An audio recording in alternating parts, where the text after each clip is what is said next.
कोई भरोसा नहीं। ऐसे संसार में हमारा निवास किया। और उसके आगे भी पढ़ने वो सतीश कृता, उसमें जैसे अश्वत्थ पीपल का वृक्ष का जो पत्ता है, वहां पर मुझको रखा, मुझ आत्मा को उस शरीर पर रखा है जो पीपल के पत्ते के समान है। पीपल का पत्ता कितना चंचल होता है ना, ऐसे ही हिलता रहता है, जरा सी हवा चले सबसे ज्यादा तेज वही चलता है। और उस पर पानी की बूंद या ओस की बूंद जो बारिश है तो ठहरती नहीं, एकदम चलती रहती है। तो बिल्कुल मेरा निवास तो, मुझे आत्मा का निवास उस शरीर में है, जैसे ये पीपल का पत्ता होता है, कब गिर जाएगा, कब उसमें से, और मैं उसमें ऐसे ही हूँ जैसे पानी की बूंद उसमें से गिरती रहती है। तो इतना चंचल है हमारा ये स्थाई यहाँ पर रहना ठहरना, पर हम तो उसको स्थाई माने बैठे हैं। कब किसकी मृत्यु। अब राज सिंह भैया क्या गए थे, मीटिंग में गए थे और वापस लौटे नहीं घर, और घर से ठीक ठाक गए हैं, वर्कर्स काम कर रहे हैं घर में, वो लगवाया था उन्होंने काम, मजदूरों को पैसे वैसे भी हिसाब किताब भी किया, अभी आता हूँ थोड़ी देर में, वापिस ही नहीं घर आए। ऐसे ऐसे हो रही मौतें होती हैं, पता ही नहीं हमारा भी अगला पल आएगा या नहीं आएगा। अब हम जब करते हैं, श्वास लेते हैं, श्वासों पर ध्यान कीजिए, हम करते हैं, परमात्मा ने सांस दिए। तो बहुत सारे लोग जो आजकल के विद्यार्थी भी हैं, जो साइंस पढ़े हैं, हमें से भी हो सकता है कोई सोचते होंगे क्या परमात्मा हमारी सांसों को चला रहा है, कैसे, क्या वो कहाँ बैठा है और वो हमको चला रहा है क्या? ऐसा नहीं, उसने व्यवस्था बना दी हमारे जीवन देने के लिए, जो सांसें चलाई हैं। पर जब जिसकी मृत्यु होती है, कब बंद हो जाए सांसें, वो तो उसके हाथ में है ना। रात को सोते सोते व्यक्ति सुबह उठता ही नहीं है, सांसें ले रहा है, अच्छा भला सो रहा है, हम भी तो रोज सोते हैं, और कौन सुबह उठेगा या नहीं उठेगा क्या पता। हमारे एक शिविर में वो आती है, जगवती जी हैं, वहां रहती हैं देहरादून में। तो पिछले 15 अगस्त के दिन उनके पति की ऐसी मृत्यु हुई, रात को अच्छे बेले सोए हैं, 2:30 बजे वो कहती है मैं उठी हूँ, लघु शंका के लिए गई हूँ, और वो उन्होंने आंख खोल के देखा है, लाइट जलाई तो उन्होंने देखा है, और 4 बजे उठी हूँ तो वो उठे नहीं, आंख नहीं खोली। उनका अभी उठ जाएंगे, कहती है मैं आधे घंटे बाद प्राणायाम कर रही थी, आई हूँ देखूं तो से, तो हिलाया तो उठे ही नहीं, है ही नहीं थे, मतलब प्राण ही नहीं थे। अब वो सोते सोते किसने प्राण चलाने बंद कर दिए, है ना नियंता। इसलिए हम कहते हैं वो परमात्मा जब तक सांसें दे रहा है, हमारा जीवन चला रहा है, तो इसीलिए वो प्राणाधार है। ये नहीं है कि इसी तरह से हमें चलता रहेगा कि सिर्फ परमात्मा के हाथ में, मतलब कि उसके लिए हमें प्रयास तो करना है, हम जो प्रयत्न कर रहे हैं वो कर रहे हैं, वो सब करते हुए भी कब तक जीवन है ये तो परमात्मा के हाथ में ही है ना। अब डॉक्टर के पास एक ये जाते हैं लोग, इसके हार्ट के पेशेंट एक तरह से जाएंगे, किसी की एंजियोग्राफी हो रही है, वो ठीक ठाक होके आ जाते हैं।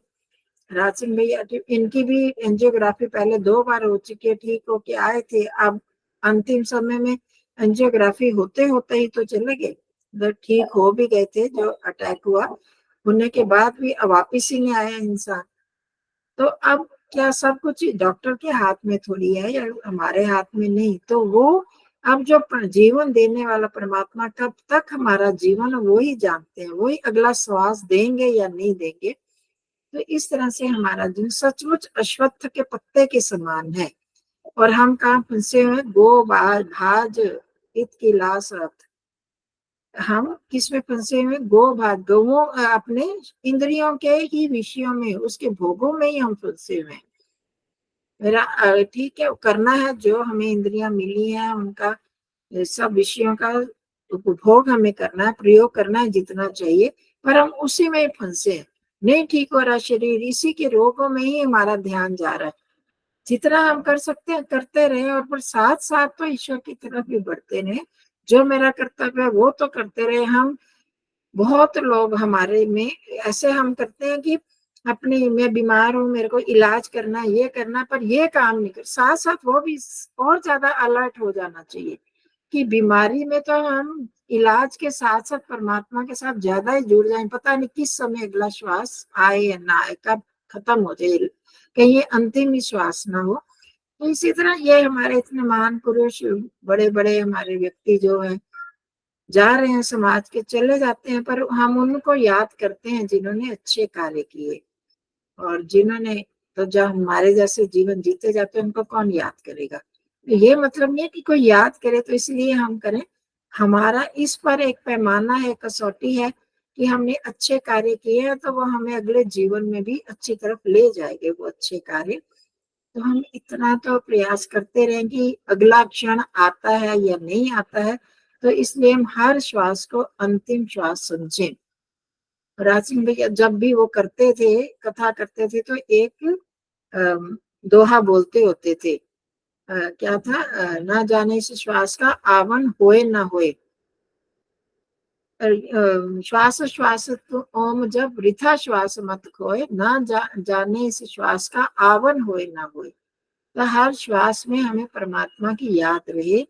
अगला सांस आएगा या नहीं आएगा ये हमको नहीं पता, एक भी सांस हमारी व्यर्थ नहीं जानी चाहिए। कल हम ईश्वर प्रणिधान के बारे में बात कर रहे थे, यही चीज तो थी। उसमें भी ये बताया गया कि हर समय हमें ईश्वर की स्मृति बनी रहे, वो मेरे साथ है, वो परमात्मा मेरे साथ है। मैं ऐसा कोई भी काम ना करूं कि जो परमात्मा देख रहे हैं और वो उनकी नजर में वो गलत काम है, उनके आदेश के विरुद्ध है, तो वो हमें वैसा ही फिर फल मिलेगा। अगर हम उसको उपस्थित मानते हैं तो हम गलत काम नहीं कर पाएंगे ना, क्योंकि हम जो भी गलत काम करते हैं वो छुप कर करते हैं। तो हर क्षण वो मेरे अंदर तो है ही और बाहर भी वो, हम चाहे अंदर मन से करें, किसी का बुरा सोचे, गलत सोचे, वो भी वो जान रहा है, और बात भी करते हैं तो वो भी वो जान रहे हैं। तो अगर हम यही ईश्वर प्रणिधान कि वो हमको जान रहे हैं, देख रहे हैं, तो हम अगर हर समय करेंगे तो फिर हम गलत काम नहीं कर पाएंगे। तो ये तभी रहता है कि हम इस, एक तो मौत को नारायण, एक मौत को दूजे श्री भगवान। एक ये भी दुआ हमारे माता जी जो सत्संग जिन्होंने हमें ये शिक्षा सबसे पहले दी, दो बातों को याद रख जो चाहे कल्याण, नारायण एक मौत को दूजे श्री भगवान। मतलब कि एक मौत को और दूसरे भगवान को हमेशा याद रखो अगर अपने जीवन का कल्याण चाहते हैं तो मौत को भी याद रखें और नारायण भगवान को भी याद रखें हमेशा। तो ये अगर परमात्मा हमको देख रहे हैं, वो जो मेरा जो उद्देश्य है वो परमात्मा है। और दूसरा, मौत किस समय आ जाए, मैं किस लिए ये सब इकट्ठा कर रही हूँ, किस लिए झूठ बोल रही हूँ, किस लिए दूसरों को धोखा दे रही हूँ, ये अगर हम याद रखेंगे तो हम इन पापों से बच सकते हैं और अपने जीवन का ठीक रास्ता प्रशस्त कर सकते हैं। तो इन घटनाओं से हमें यही शिक्षा लेनी चाहिए, जो अच्छा अच्छा कर गए हैं उनका सब नाम करेंगे, समाज का कल्याण किया, समाज उनसे लाभान्वित हुआ, तो उनका अगला जीवन भी हमको अच्छा मिलेगा। हम भी इस तरह से अपने जीवन को बिताएं। हाँ जी, मुनि अक्षिता जी, क्या पूछना चाह रही हैं आप? मैं ये कहना चाह रही थी आचार्य जी नमस्ते, हाँ कि जी, देखो नमस्ते। आचार्य ज्ञानेश्वर जी गए, कितने हाँ बड़े जी, विद्वान, कितना काम किया, बहुत काम करते। और डॉक्टर धर्मवीर जी गए, हाँ जी। अचानक गए हैं, अपने पे ध्यान नहीं दिया, उन्हें भी समय पर ट्रीटमेंट नहीं मिला। ये बड़े दुख की बात है। बहुत दूर बैठे थे हॉस्पिटल से, डॉक्टर भी थे, जैसा भी हुआ। तो इनको तो मिल गया था, आचार्य धर्मवीर जी को तो ले गए थे हॉस्पिटल में, इलाज भी हुआ। उन्होंने पहले लापरवाही की थी, मतलब बहुत दिन से वो दवाई वगैरह पता नहीं ढंग से खा रहे थे या नहीं, उनकी थोड़ी स्वास्थ्य खराब भी हुआ तो भी वो प्रचार में ही लगे रहे। उन्होंने अपने उसको तकलीफ को ध्यान नहीं दिया, वो तो हमें देना ही चाहिए। और इन लोगों ने सचमुच नहीं दिया। राजिम जो भैया थे वो भी दवाई नहीं खा रहे थे। ज्ञानेश्वर जी को बताया जाता, बार बार कहते थे कि दिखाओ डॉक्टर को, वो भी नहीं दिखा रहे थे। तो ये तो हमारी अपनी गलती है। इसको करते हुए अगर मौत आती है तो वो फिर स्वाभाविक मौत है। इसको हम कहेंगे थोड़ा और हम बढ़ा सकते थे। वो लोग अगर ध्यान आचार्य जी राजीव, जैसे राजीव दीक्षित थे, वो भी तो इसी कार्य को कर रहे थे, वो भी तो अचानक गए हैं। हाँ, उन्होंने भी, कहते हैं उन्होंने भी नहीं किया, ध्यान नहीं दिया उस समय कि जब हार्ट अटैक हुआ तो इलाज करो, नहीं दिया। तो ये तो हमारे कर्तव्य है। जब भी हम कोई बात कहते हैं सबसे पहला हमने अपना कर्तव्य करना है। जो हम कर सकते हैं, इलाज करवाना, ध्यान रखना, सावधानी बरतना, वो तो हमने करने हैं। उसके बाद होगी मौत, तो देखो सब कुछ करते हुए भी फिर भी मौत आएगी ही आएगी। पर अब ये ना करें कि मौत आएगी तो हम क्यों ना करें, क्यों सावधानी रखें। ये जो भी है खाते रहें, अपना तरफ से ध्यान ना रखें, परहेज ना करें, वो हम अगर करेंगे तो परमात्मा उसका फल तो देंगे ही ना। वो फिर जल्दी ही मृत्यु हो जाएगी और उसका आगे फिर ऐसा शरीर देंगे परमात्मा। ये अपना ध्यान नहीं रखने वाला इंसान तो ठीक है, ऐसा शरीर रोगी शरीर मिले, वो हमने करना है और उसके बाद सावधानी रखते हुए आगे बढ़ना है। जी जागृति जी। जी माता जी, एक तो स्वाभाविक मृत्यु होती है और एक तो मैंने ऐसे सुना है कि जब हमारे शरीर का सामर्थ्य खत्म हो जाता है, हम्म अर्थात अतिशय हम वृद्धावस्था में चले जाते, एज ऑफ 90, 95, 100 से हम्म ऊपर, तो शरीर में वो सामर्थ्य नहीं रहता, इतनी शक्ति नहीं रहती है, सारी हम्म शक्तियां हमारी क्षीण हो जाती है और सारे जो हमारे रूप रस गंध यानी जो इंद्रियां हैं वो भी धीरे धीरे क्षीण होती जाती है, तब आत्मा वहां से निकल जाती है। ये ईश्वर की व्यवस्था है, इसको स्वाभाविक मृत्यु कहा है। तो अभी जो आपने हाँ जी। बताया कि कोई व्यक्ति घर से निकलता है, स्वस्थ निकलता है, लेकिन वो अचानक हाँ से जी। फिर वापस लौटते नहीं है या फिर रात्रि में सो जाते हैं तो सुबह, ऋषभ भेंट यार, तो रात्रि में सो जाते हैं तो सुबह अचानक से उनकी मृत्यु हो जाती है, तो वो कैसे उनकी मृत्यु होती है? वो ईश्वर के द्वारा ही होती है? क्योंकि वो मुझे समझ में नहीं आ रहा है। हाँ, हाँ। एक सेकंड के लिए ये थोड़ा सा 2-3 सेकंड के लिए रुकेगा, मैं दूसरा कनेक्ट करी हूँ, बीच में आवाज कट रही थी। मेरी कट रही है आवाज?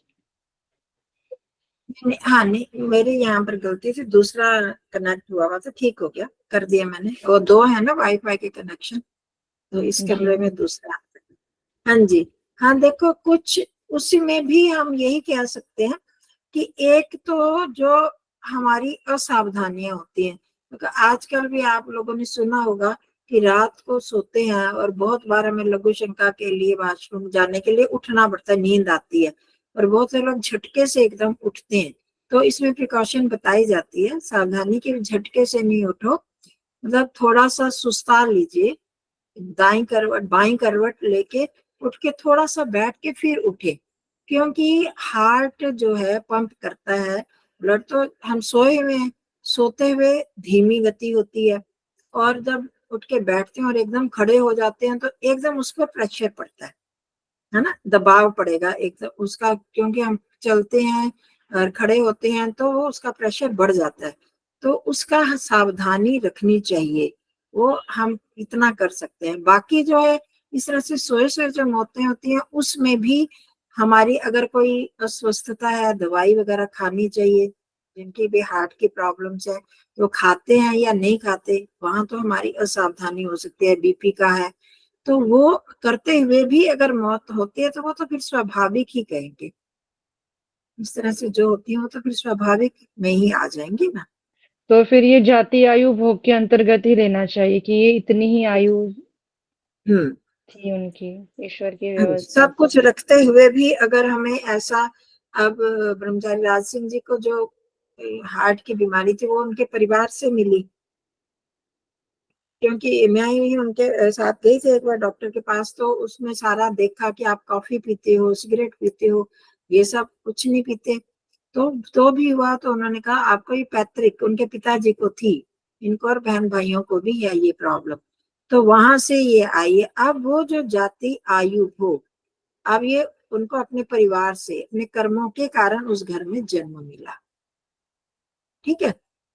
जो हमारी प्रारब्ध में ही जब उस घर में जन्म दिया परमात्मा ने, तो वो तो भी प्रारब्ध ही होगी ना, किस तरह के पिछले जन्म में कर्म किए।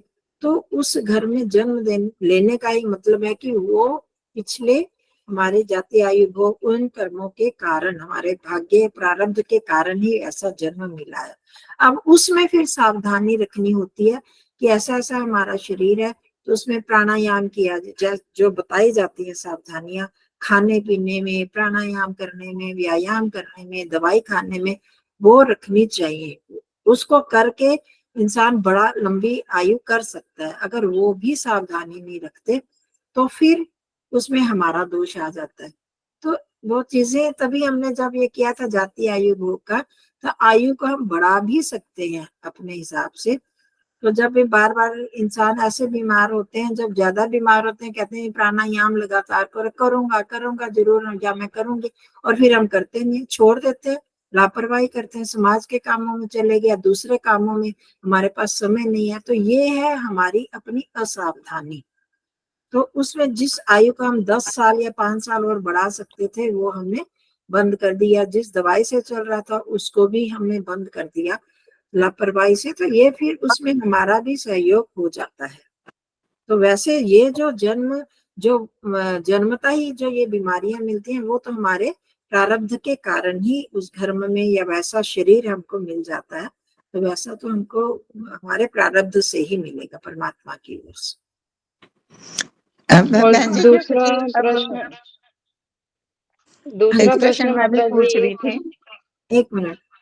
हाँ हाँ, बोलिए जी शकुंतला बहन जी, एक मिनट। हाँ, मैं ये कह रही थी जैसे कि अब हमारी मान लो उम्र 80 हो गई है, 85 हो गई है, और फिर भी हम बैठे हुए हैं, हाथ पैर नहीं चल रहे हैं, दिमाग काम नहीं कर रहा है, तो इसमें ऐसा क्या कर सकते हैं हम लोग कि क्यों ऐसा हम बैठे रहते हैं? तो जब हाथ पैर ही नहीं चल रहे, कुछ दिमाग काम नहीं कर रहा, उम्र भी हो गई है, तो तब तो फिर मृत्यु आ ही जानी चाहिए, अब और वो फिर भी नहीं आती तो क्या करें?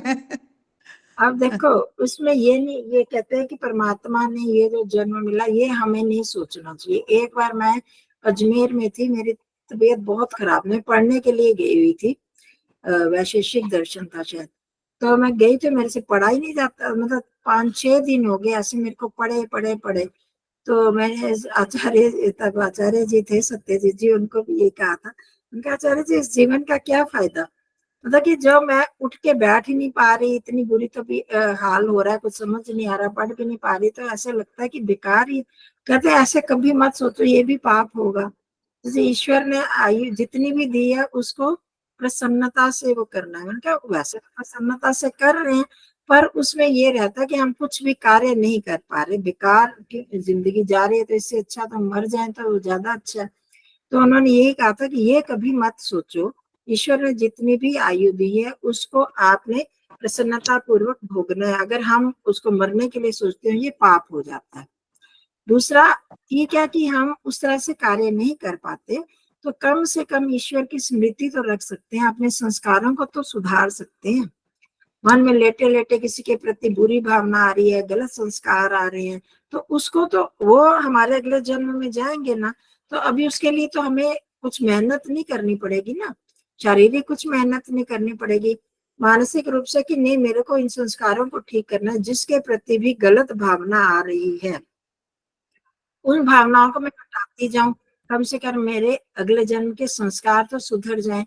किसी के प्रति द्वेष की भावना, राग की भावना, मोह की भावना अगर इस तरह के बन रही हैं, लेटे लेटे हम उस राग मोह को परमात्मा के प्रति जोड़ सकते हैं ना। परमात्मा तू ही मेरा साथी है, इस समय तू ही, तो आपका प्राण निकल जाएंगे कौन मेरा साथ देगा, तुम ही देने वाले। तो हम उसके प्रति प्रेम की भावना को बढ़ाकर उन संस्कारों को कर सकते हैं ना। इस मनुष्य जीवन का उपयोग उसके लिए भी हो सकता है, लेटे लेटे भी हो सकता है। तो हमें वो नहीं सोचना है। दूसरी बात है कि हमारे जो भोग होते हैं, कर्म भोग, कितने आप तो ईश्वर की कृपा से चल तो रहे हो ना, तो ठीक है। उस तरह से शक्ति नहीं है कि ज्यादा काम कर पाए, पर फिर भी आना जाना, बोल पाना, फोन पे बात करना, ये तो सब कर पा रहे हो। परंतु जब ये इसके साथ साथ जो हमें कष्ट है वो हमारे शरीर के भोग भी है ना, तो कर्मों का भोग कैसे भोगेंगे। और कितने लोग तो कोमा में पड़े रहते हैं, तो उनको कर्मों के भोग ही तो होते हैं, उनके भी भोग होते हैं, उनके साथ जो दूसरे लोग हैं उनको भी भोगना पड़ता है। तो जो बुरे कर्म किए उनका भोग कैसे भोगा जाएगा, इसी तरह ही तो भोगा जाएगा। आयु लंबी दी परंतु भोग दुख के हैं, उसमें सुख के साधन नहीं, दुख का साधन बन गया ये, तो उस भोग को भी भोगना है। जैसे कल भी हमने बात की थी कि जो सुख दुख मिल रहा है, चाहे शरीर का मन का, उसको भी प्रसन्नता पूर्वक भोगना, ये भी ईश्वर प्रणिधान में आता है।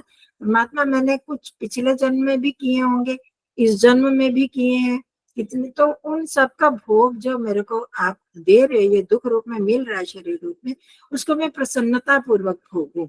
इसके भी ये मेरा भी भोग जो है अगले जन्म के लिए ना बचे, इस जन्म में ही वो दुख भी कट जाए।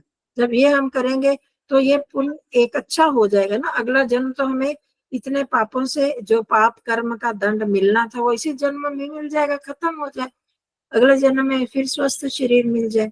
तो इस तरह से हम संतुष्ट रह सकते हैं और ईश्वर प्रणिधान की भावना को हम और पक्का कर सकते हैं कि ये दिया है हमने कुछ, अब भी असावधानियां बहुत की हैं, पहले जन्मों के भी हैं, तो वो सारे जो हैं वो उनको मैं सावधान रहते हुए अब हम भोगे। और उसमें भावना हम ईश्वर के हित की भावना कि ईश्वर मेरे साथ हित कर रहे, मेरा बुरा नहीं कर रहे, मैंने जो किया उसको तो भोगना पड़ेगा ना, वो न्यायकारी है, तो आप मेरे साथ हो, मेरा हित करने वाले। ऐसे जब हम भावना बनाते जाएंगे, हम संस्कारों के स्तर पर तो बहुत अच्छा काम कर सकते हैं शरीर से ना करते हुए, ठीक है ना। तो उसको ये भोग तो भोगने हैं तो वो कर ले, और प्रसन्नता पूर्वक करेंगे तो वो फिर दुख वाला स्वभाव नहीं बनेगा हमारा। परमात्मा के प्रति श्रद्धा का और उसके न्याय के प्रति हमारी एक श्रद्धा और भावना बनती रहेगी और अच्छा हम संस्कार जोड़ लेंगे। चंचल बहन जी। वैसे तो मेरी भी जैसे अभी तबीयत बड़ी खराब थी, मेरे हाथ ये चल नहीं रहा था, मेरी 3 उंगलियां बिल्कुल बेकार हो गई थी, तो परमात्मा से बस ये प्रार्थना करती थी जो हो रहा अच्छा हो रहा है, मेरे कर्मों का फल आ रहा है, ये इसी तरीके से धीरे धीरे धीरे धीरे करके ये खत्म हो जाए, ये भी बहुत बड़ी बात है। हाँ जी, हाँ बस हाँ यही कर सकते हैं हम, बस उसकी याद, उसके साथ प्रेम की भावना बनाते रहें, हाँ जी, उसके साथ जुड़े रहें, गलत भावनाओं को हटाते रहें, तो ये संस्कार जो है वो अच्छे होते जाएंगे। धन्यवाद जी आपका। हाँ धन्यवाद, बहुत बहुत धन्यवाद। हाँ जी चंचल बहन जी। आपने ये बोला ना हर श्वास को अंतिम श्वास माने, ना जाने अगला श्वास आए ना आए, राज सिंह जी की वो लाइनें मैं लिखना चाहती हूँ। अच्छा, श्वास श्वास में ओम जप,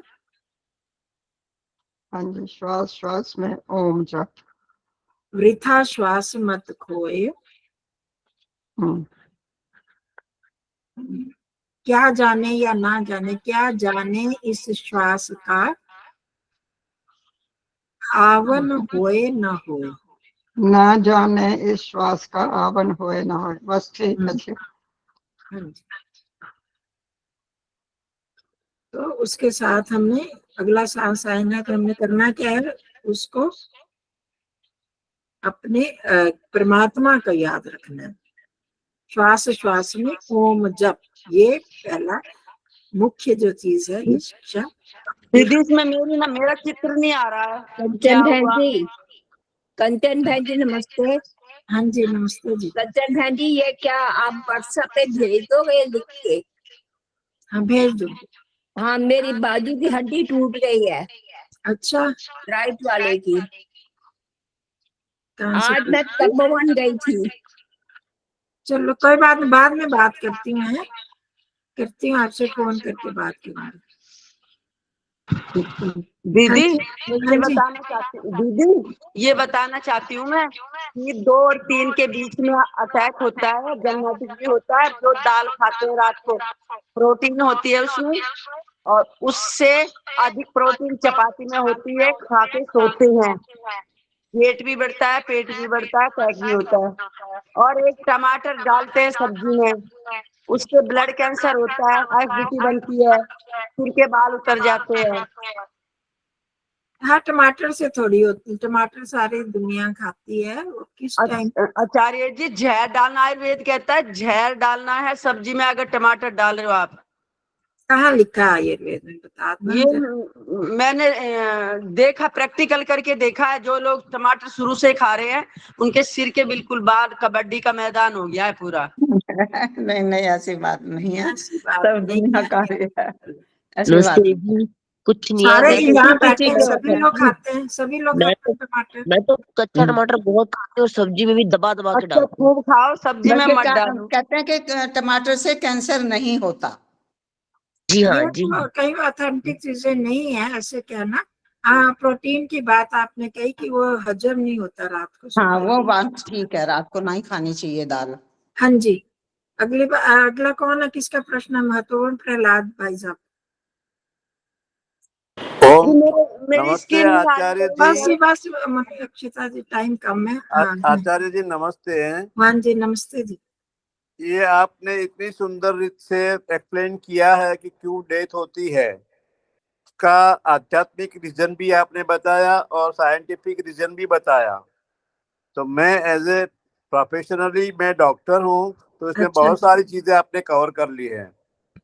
तो अच्छा मेरा जी। कोई ज्यादा प्रश्न बचता नहीं है, लेकिन खाली एक बात करनी है कि नेचुरल डेथ जो होती है हाँ वो जी। 101 कारण से सबकी डेथ होती है ऐसा कहते हैं। तो एक कारण है नेचुरल डेथ, बाकी के 100 है एक्सीडेंटल डेथ होते हैं।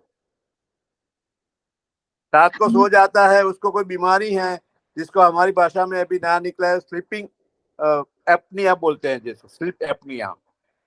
तो रात में श्वास बंद हो जाती है, तो सुबह अच्छा पता अच्छा। लगता है कि इंसान है नहीं। हाँ जी। तो वो अच्छा। बीमारी का उसको मालूम नहीं है, तो दवाई भी नहीं कराता है, ऐसे हाँ ही चलता रहता है। तो वो कारण भी होता है। तो बहुत सारे कारण वैज्ञानिक भी हैं हाँ इसमें। जी। अच्छा। हाँ नहीं, क्या और बताया? कौन सा? एस्निया, एस्थनिया? स्लिप स्लिप मतलब नहीं, स्लिप अच्छा, sleep apnea. Sleep apnea, asthenia. अच्छा नींद में एपनिया हो जाता है, बंद हो जाता है श्वास, अच्छा। तो ये श्वसन कैसे क्रिया ही पता बंद हो लगे? जाती है। हाँ, ये कैसे पता चलता है ये बीमारी है? हाँ, ये कभी कभी आपने ऑब्जर्व किया होगा कि कोई आदमी हमारे फैमिली में भी इंसान है तो सडनली रात को उठ के बैठ जाता है, सांस लेने के लिए तब तड़पता है। ये एक, अच्छा। हाँ, तो जो साथ में रहते हैं इनको पता लगता है, बाकी इंसान को खुद को पता नहीं लगता है। जिसकी वेट ज्यादा रहती है, ओवर वेट होता है, जिसकी ब्लड प्रेशर ज्यादा होती है, और रात को खर्राटे बोलते हैं, ये 3 चीजें हमारे समझ में आई है। अच्छा। जी हाँ, पर कुछ लोगों को तो नहीं। अब जैसे उनकी पत्नी उनके साथ ही रहती थी, तो जी। मैं तो कभी इसको नोटिस नहीं किया। तो अचानक भी हो जाती होगा ये? हाँ, वो ये होती है अचानक, लेकिन बाजू वाले को पता लग जाता है कि इसको ये बीमारी है, हाँ, तो डॉक्टर कोई के भी पास। बीमारी का कभी ना कभी तो आरंभ होता है ना, क्या पता डॉक्टर, उनको। जी जी, प्रहलाद उसके जी, इसमें उसका ऑक्सीजन चढ़ानी मास्क आता है, पड़ती है? पहनना पड़ता है, रात को मास्क पहन के सोना पड़ता है। अच्छा। हाँ, तो उनको तो इस पैप तरह की कुछ भी नहीं थी, इस तरह की नहीं होती सी तो भी पैप फिर ये। सी पैप मशीन बोलते हैं, जिसको सी पैप बोलते हैं। अच्छा अच्छा। तो इससे सिलेंडर होती है ऑक्सीजन की, और ये मास्क हमारे नाक पे रख के सो जाते हैं, तो रात को एपनिया नहीं होता है। हाँ ठीक है। हाँ, मतलब जिन लोगों को इस तरह की परेशानी हो उनको जी, ध्यान रखना चाहिए। आपका धन्यवाद, आपने ये आपने जानकारी बहुत दी। अच्छी तरह से एक्सप्लेन किया, मैं तो बहुत खुश हो गया, मतलब आनंदित हो गया। धन्यवाद आपका। नहीं, हम तो छोटा मोटा समझ में आती है सुना हुआ, थोड़ा अनुभव उस आधार पर। बाकी आपने हमें दी जानकारी, इसके लिए धन्यवाद। ठीक है, बस इस सारांश इसका ये है कि हम अपने जीवन में अच्छे कार्य करें। किस वक्त जिंदगी तो जाएगी, ये तो पक्की बात है। कब कितनी है, किसकी उम्र है, ये नहीं हम जानते, पर किस समय हो जाए ये नहीं पता। इसलिए हम ये सोचते हुए, ईश्वर को अपना साथी बनाते हुए, कल जो हमने ईश्वर प्रणिधान की बात की थी, वो उसको अपने जीवन में जरूर याद रखना है, तीनों पक्षों को। तो हम में से किसी ने याद रखा? कल कल से आज तक का जो हमारा दिन बीता। मैंने ये उपासना में भी इसको बहुत रिपीट किया और अच्छा, प्रैक्टिकल करके और अपने आचरण में उतारने का पूरा प्रयास किया कल से। ठीक है, बहुत अच्छी बात है। कुछ भी हो जाए। हाँ, आप भी कह रहे हैं प्रहलाद भाई साहब, आप वो भी कह रहे हैं। 3 बातों का उल्लेख बहुत बहुत अच्छी तरह से याद रख दिया है। हाँ जी, एक ठीक तो है। जो है अब ये तीन सब तीन बातें जो करी हैं उसके वो 3 बातें बता दो, फिर ईश्वर की कृपा से हो व्याख्या तो रहा देख है, लेंगे। उसकी इच्छा से हो रहा है, उसको प्रसाद समझ के एक्सेप्ट करना चाहिए हंसी खुशी से। ये तो दूसरा, संक्षेप में मैं बताती हूँ, टाइम तो हो गया। हाँ हाँ जी, बस थोड़ा संक्षेप में बता बता दो। रहे हैं। दूसरा, ईश्वर प्रणिधान के बारे में तो सुना ना आपने? हाँ जी, हाँ जी। जी जी जी, हाँ जी, बता दीजिए, आप ही बता रहे हैं। हाँ, दूसरा जो है वो पहले ईश्वर, उन्होंने ध्यान से सुना नहीं है, दोबारा से बताओ आप। हाँ पहला जो है वो ईश्वर की कृपा से हमको जो फल मिल रहा है वो हमारे कर्मों का ही फल है, हम्म उसको हंसते हंसते स्वीकार करते जीना चाहिए। हम्म दूसरा जो बताया था आपने, मुझे ध्यान रहा कि ये जो ईश्वर है ये सतत हमको देख रहे हैं, जान रहे हैं, सुन रहे हैं, तो उनका सानिध्य हर 24 घंटे, हर सेकंड, हर मिनट पे रखना चाहिए। और तीसरी बात भी मैं भूल गया। अच्छा, कोई और बताएगा तीसरी बात? तीसरा बिंदु। हाँ, वो बोलते हैं कि आप हमारे भले के लिए ही ईश्वर करते हैं, जो भी करते हैं हमारे भले के लिए करते हैं। हाँ, वो तो उसमें आ गया, पहला जो बिंदु बताया उसमें आ गया। ठीक है, ठीक है। जो तीसरा है, तीसरा यही है कि हमें सांसारिक इच्छाओं को छोड़कर बस ईश्वर प्राप्ति की इच्छा हमेशा रखनी चाहिए। निष्काम कर्म करना, बिल्कुल निष्काम। बिल्कुल ठीक, उसको निष्काम कर्म कहें या हमारे हर कार्य का उद्देश्य परमात्मा की प्राप्ति होना चाहिए। हमें संसार में ये धन की इच्छा, लोकेशना, वित्तेशना, पुत्रेशना, जो 3 इच्छाएं हैं, उनको लक्ष्य नहीं बनाना चाहिए। लक्ष्य हमारा परमात्मा ही होना चाहिए। उस परमात्मा के लक्ष्य की प्राप्ति के लिए साधन रूप में ये हो सकते हैं। ये नहीं कि अब हम धन को बिल्कुल ही छोड़ दें कि धन हमें नहीं चाहिए। धन अगर कोई चाह रहा है तो हमने सोच लिया कि नहीं, वो ईश्वर की प्राप्ति नहीं चाह रहा। उसमें हमारा ये है कि एक साधन के रूप में धन की जरूरत है। अगर मेरे को वस्त्र चाहिए, भोजन चाहिए, अगर शरीर को पुष्ट बनाने के लिए मैंने बैठना है, साधना करने के लिए ठीक स्थान चाहिए, इनके लिए तो उतना पैसा तो चाहिए ना। उसके लिए हम इच्छा करते हैं, पर वास्तविक उद्देश्य ईश्वर की प्राप्ति है।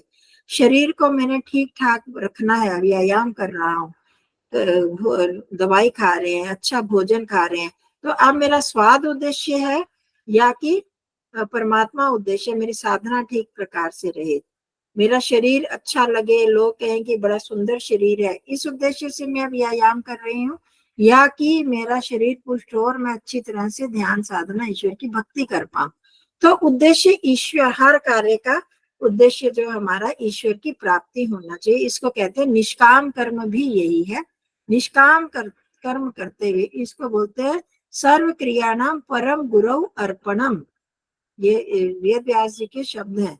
और तत्फल संन्यासो वा, और उसके फल का संन्यास, जो कर्म अभी मैं कर रही हूँ उसका फल मुझे परमात्मा की प्राप्ति हो। जो फल मुझे मिल रहा है, सुख दुख, वो मैं प्रसन्नता पूर्वक से हूँ, वो परमात्मा न्याय पूर्वक और मेरे हित के लिए दे रहे हैं। और अब भी मैं जो कर रही हूँ उसका उद्देश्य हमारा वो होना चाहिए, वो तो बता दे आपको। तो ये जब हम करेंगे और परमात्मा की उपस्थिति में करेंगे, परमात्मा मेरे साथ है, तो हम कोई गलत काम नहीं करेंगे ना। फिर हम बहुत बार किसी को किसी दूसरे के लिए बहकाते हैं कि इस व्यक्ति ने मेरे साथ ये किया, ये धोखा कर रहा है। अब वो धोखा कर रहा है या हम अपने और आकृष्ट करने के लिए उसको बहका रहे हैं, वो परमात्मा जान रहे हैं, चाहे हम तीसरा व्यक्ति नहीं जान रहा। जिस व्यक्ति के विरुद्ध हम किसी को कह रहे हैं वो जान रहा है या नहीं जान रहा, पर परमात्मा तो जान रहे हैं, वो तो पकड़ लेंगे। तो अगर हम परमात्मा को अपने सम्मुख देखेंगे तो हम ये गलत काम नहीं कर पाएंगे। तो हम गलत कामों से बचना है तो उसकी उपस्थिति को मानना, ये है ईश्वर प्रणिधान। ये अगर हमारे जीवन में आ जाए तो अपने आप ओम का जप भी चलेगा, गायत्री जप भी चलेगा, परमात्मा की याद रहेगी, जप ना भी चले, परमात्मा मेरे सम्मुख है। मैंने आपको पहले भी उदाहरण दिया था कि परमात्मा की उपस्थिति को हम कैसे स्वीकार करें। जैसे हम सब ने परीक्षा दी हुई है, हम सब इम्तिहान देते रहे हैं, और जब भी बैठते थे इम्तिहान देने तो हमारा परीक्षक एग्जामिनर रहता है ना क्लास में, और हमारे कभी पीछे है कभी दाएं बाएं, तो हम हमेशा क्या एग्जामिनर को देखते रहते हैं? वो तो हमको नहीं दिखाई देता ना, पर हमको पता कि उसकी नजर हमारे पर है, और फिर हम नकल वगैरह नहीं कर पाते, है ना, गलत काम नहीं कर पाते, किताब खोलकर नहीं देख पाते कि वो हमको देख रहा है। इसी तरह हम एग्जामिनर का नाम तो नहीं ले रहा, टीचर टीचर टीचर देख रहा है, ऐसे तो नहीं हम नाम लेते, पर दिमाग में तो है, उसकी उपस्थिति को हम जान रहे हैं और गलत काम नहीं कर पा रहे, नहीं करते। इसी तरह जब वो परमात्मा मेरे पास है, चाहे ओम नाम जपू या नहीं जपू, उसकी उपस्थिति को हमने मान लिया तो हम फिर गलत काम नहीं करेंगे। वो मेरे को देख रहा है परमात्मा, मैं क्यों गलत सोच रही हूँ, किसी के बारे, किसी का बुरा क्यों सोच रही हूँ, उसको पता चल रहा है वो इसका फल देंगे ही मेरे को। जब हम ये करेंगे तो फिर फल देने वाला भी वही है, देखने वाला भी वही है, उसको किसी की गवाही की जरूरत नहीं है। कोई कहेगा या नहीं कहेगा, वो खुद ही गवाह है, खुद देख रहा है और खुद ही फल देने वाला है। न्यायाधीश वो है। जब हम ये करेंगे तो हम गलत रास्ते पर नहीं चल पाएंगे। ये है असली ईश्वर प्रणिधान। यही परम गुरु अर्पणम तत्फल संन्यासो वा। उस परमात्मा को हमने कर दिया अर्पण और हम फिर आगे बढ़ते चले जाएंगे। ये 3 चीजें हमें अपने जीवन में, तभी ईश्वर प्रणिधानात व ये चीज पहले भी आई थी, समाधि अगर हम प्राप्त करना चाहते हैं, आज भी वो उसका अर्थ रह गया, मतलब कि फल क्या अंतर, समाधि सिद्धि। जब हम ऐसे करते रहेंगे, अब देखो तीनों बिंदुओं को हम याद रखेंगे तो समाधि की सिद्धि हो ही जाएगी ना। हम गलत काम नहीं करेंगे, ईश्वर की समीपता को अनुभव कर रहे हैं, तो फिर हम ईश्वर को अपने पास अनुभव करते ही रहेंगे, तो हमारी समाधि बहुत जल्दी सिद्ध हो जाएगी, समाधि लगेगी। पर बशर्ते कि ये 3 चीजों को हम याद रखें, ईश्वर प्रणिधान को बना कर रखें। ये हमारे जीवन के लिए बहुत उपयोगी नियम परमात्मा ने, ये ऋषियों ने बताया, और यही उसकी स्मृति है। ईश्वर को हर पल श्वास श्वास में ओम जपने का मतलब यही है। ठीक है जी, चलो अब हम ध्यान की ओर बढ़ते हैं। बहुत बहुत धन्यवाद। रोज इनको एक